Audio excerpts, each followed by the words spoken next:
सभी को राधे राधे। तो hi guys, welcome back to my channel. मैं सुजाता जौहरी आप लोगों का अपने यूट्यूब चैनल पर स्वागत करती हूं। तो जो लोग भी मेरे चैनल में नए होंगे, मेरे चैनल को लाइक कर लीजिएगा, सब्सक्राइब कर लीजिएगा और बेल आइकन बटन को प्रेस कर लीजिएगा ताकि मेरा नोटिफिकेशन आप लोगों तक सबसे पहले पहुँच सके। तो आइए आज हम लोग जानते हैं कि साल 2026 का जो पहली एकादशी है, षठ तीला एकादशी। तो षठ तीला एकादशी का व्रत हमें साल 2026 में कब रखना है? तो षठ तीला एकादशी का व्रत हमें 14 जनवरी और दिन मंगलवार को रखना है। तो आइए हम लोग नहान खान से लेकर के पारण तक के बारे में जानते हैं कि हमें किस दिन नहान खान करना है, किस दिन हमें व्रत रखना है और किस दिन हमें पारण करना है।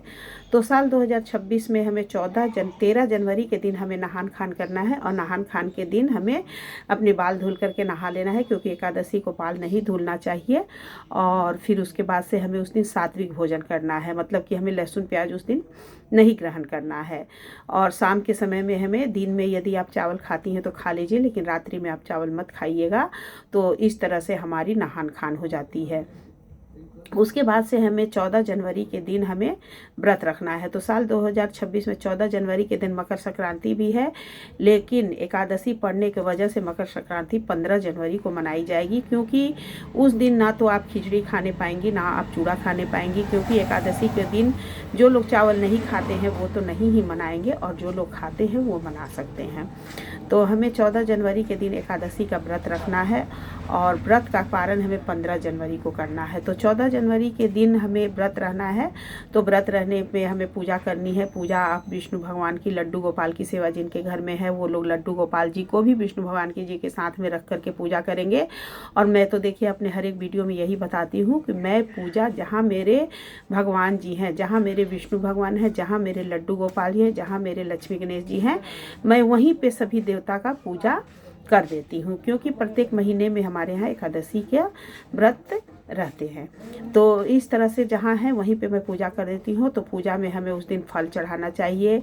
और षठ तीला एकादशी, इस बार तिल का एकादशी पड़ रहा है, तो इसमें तिल का 6 तरह से आप लोग उपयोग करिएगा। जैसे तिल, सबसे पहले तो हमें तिल लेकर के उसे थोड़ा सा मल के हाथ पैर में लगा करके, और उसके बाद उसी तिल को हमें जल में डाल करके और उसके बाद उसी जल से हमें स्नान करना है।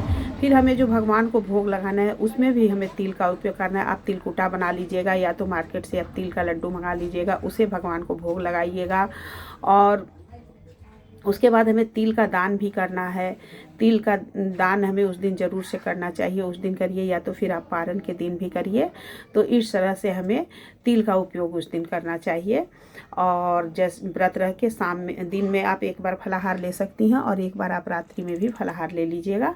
तो इस तरह से हमारी षठ तीला एकादशी की व्रत हो गई।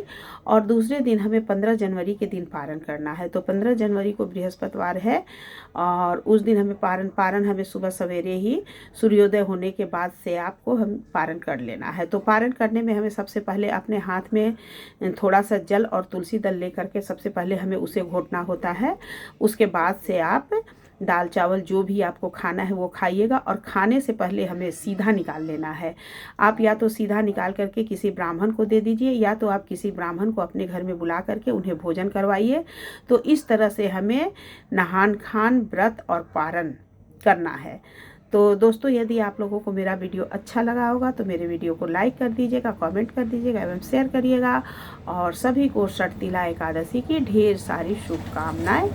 और आगे का जो वीडियो मेरा आएगा वो वीडियो मकर संक्रांति, तिल संक्रांत, खिचड़ी जिसे कहते हैं, उस विषय पे अगली चर्चा हमारी होगी।